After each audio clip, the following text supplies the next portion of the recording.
What's going on, guys? It is Rob with Animus Visual. Today we are at the Tilta booth at NAB 2025 with my good friend at this point, Nick at Tilta, and we really want to get into talking about the new Focus top of the line Nucleus 2, which has been long awaited. Obviously, Nucleus M has been very, very well used in production for a number of years.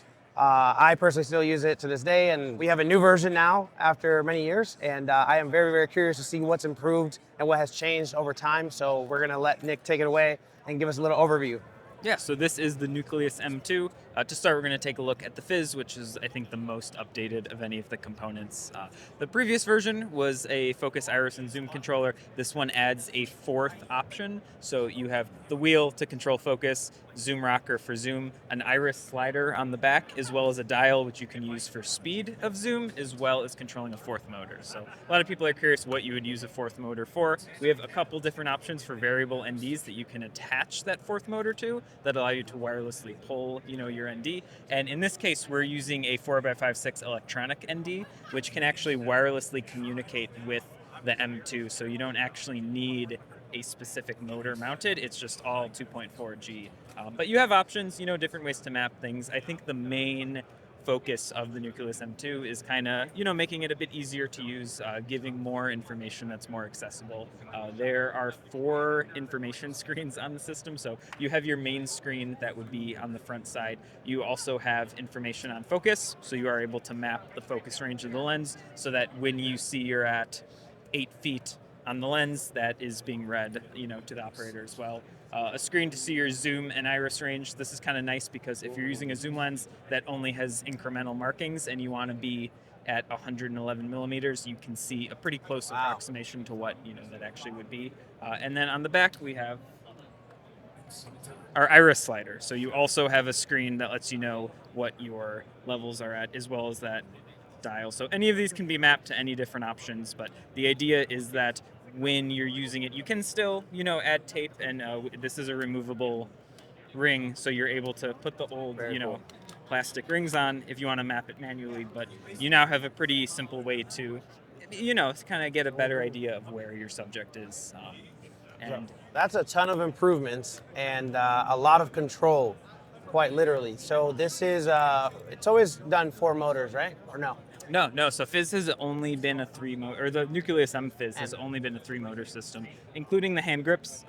The hand grips are probably the least updated of this new system, but we have a removable zoom module now. So the thumb grip on the right hand grip, you can now use 2 of them on each handle. Essentially, still have that 4-motor control even if you're using 2 hand grips.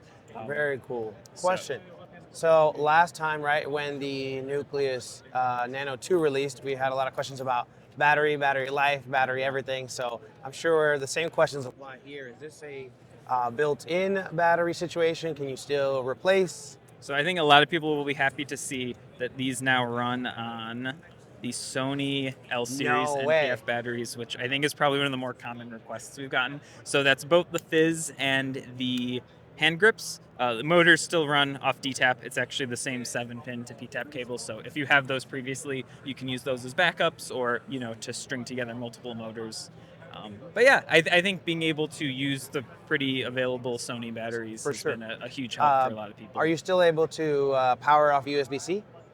That is a good question. I don't believe so. Okay. We have a USB-C port on here, but it's mostly for firmware updates or for taking that lens information, offloading it to a computer, sending it to someone else. Essentially, we're looking at building a library for kind of all pre-mapped lenses. But at the moment, you are able to kind of go and manually map the lenses themselves, save them, load them up to use later. Okay, so that's really cool. So you are working on having a library of pre-map lenses that you can just download as part of an update onto the Fizz, and then you'll be able to just select whatever lens you're using, and all the settings should essentially line up correctly. Yeah, exactly. So that's the idea. Really, Whether really that's cool. going to be user-generated or something that we do ourselves, that's still to be determined. But at the moment, it is a pretty quick process. It takes as quick as a couple minutes to map maybe a prime, and maybe a zoom like this with a lot of focus markings that maybe takes a little under 10. But I would say as a part of a prep day, mapping your lenses is not going to be more than half an hour. Especially as an AC, that's probably a good part of the job there. Okay, question. Looks like the motors have also changed quite a bit. Yeah, So yeah. what can you tell me regarding the new motors? So the motors are definitely a lot smaller. I think a lot of people are using gimbals and kind of, more weight focused when it comes to, their rigs. I think we saw a lot of popularity with the Nano 2 because of the size. Yep. But a lot of times, especially if you're using a stiffer lens, you kind of need that extra torque. Yeah. So this is, I think, as compact as we can get the motor to be while still having the same torque as the Nucleus M. And also we have taken the LED, colors from the Nano 2 to help signify what each motor is assigned to. By color map. It still uses channel numbers to link everything together, but the motor LEDs are just a quick way to see that each one is assigned on something different. And if something weird pops up, you kind of don't need to, look into the screen and try to figure out what it's assigned to.